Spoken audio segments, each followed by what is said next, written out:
अवक्षेपण अभिक्रिया से आप क्या समझते हैं, उदाहरण दीजिए। आइए इस महत्वपूर्ण प्रश्न का आज हम अध्ययन करेंगे। ये क्लास 10th की साइंस से आपका लिया गया मोस्ट इंपोर्टेंट क्वेश्चन है, 100% आएगा वार्षिक पेपर में। चलिए तो देर किस बात की, फटाफट से समझ लेते हैं।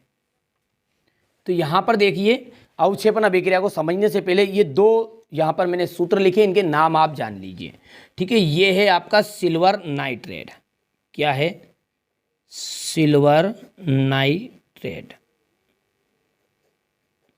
और इसका नाम आप शायद जानते भी होंगे, NaCl का मतलब होता है सोडियम क्लोराइड। सोडियम क्लोराइड, ठीक है। और ये जो दोनों हैं ये विलयन अवस्था में है।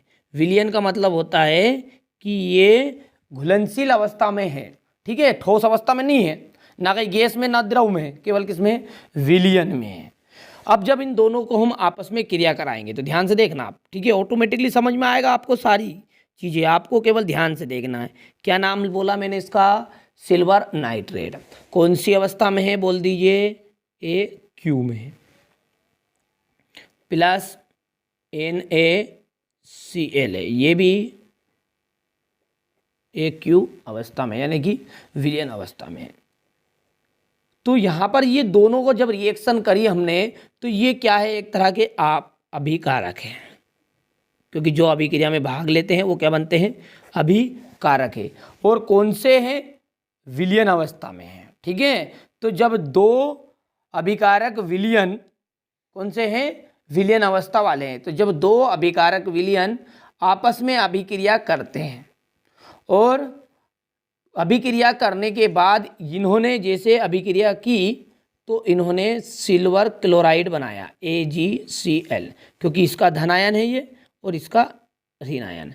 इसका धनायन, इसका सॉरी ये इसका धनायन है, ये इसका ऋणायन। ये धन है आगे वाला, पीछे वाला ऋण है, ये इसका धन है, ये ऋण है, ठीक है। तो आप गौर से देखो कि Ag है, इसके पास ऋण कौन आया है? Cl आया। और इस Na के पास कौन जाएगा? ऋण वाला NO3। तो इसको तो पहले लिख देते हैं, क्या लिखा है? NaNO3। तो ये तो विलयन अवस्था में ही है वापस। क्या नाम बना इसका? सिल्वर नाइट्रेट हो गया। ये क्या हो गया? अब सॉरी आपके बाल पर क्या जाएगा? ये सोडियम नाइट्रेट, क्योंकि Na का मतलब है सोडियम और नाइट। ये तो अभी भी विलयन अवस्था में है, लेकिन ये जो AgCl है ना, ये अविलेय ठोस उत्पाद बन गया। क्या बन गया? अविलेय ठोस। और हम कहते हैं इसको उत्पाद, इस वाले हिस्से को, ठीक है। तो आप गौर से देखिए अब क्या हुआ वास्तव में इसमें।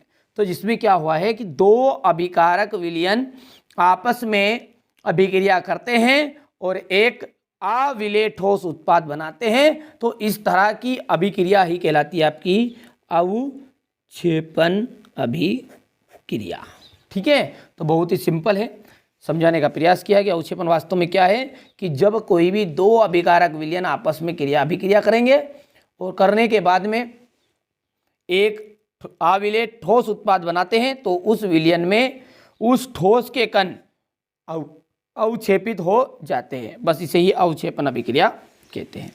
यह है आपका एग्जाम्पल है। बढ़िया से नोट से तैयार कर लेना आप। सारे इंपॉर्टेंट क्वेश्चनों को सीरियल बाय सीरियल बना रहा हूँ, देख लीजिए आप। पूरे क्वेश्चन मैंने यहाँ पर नोट से तैयार कर लिए ये, ठीक है। सारे के सारे आपके कंप्लीट कर लिए गए हैं। आपको केवल अच्छी मेहनत करनी है, अच्छे से तैयारी करनी है। चलिए तो डिस्क्रिप्शन में जो सारे इंपॉर्टेंट क्वेश्चन है उनकी प्लेलिस्ट की लिंक है, जाकर आप एक बार जरूर देख लेना। चलिए तो मिलते हैं अगले वीडियो में।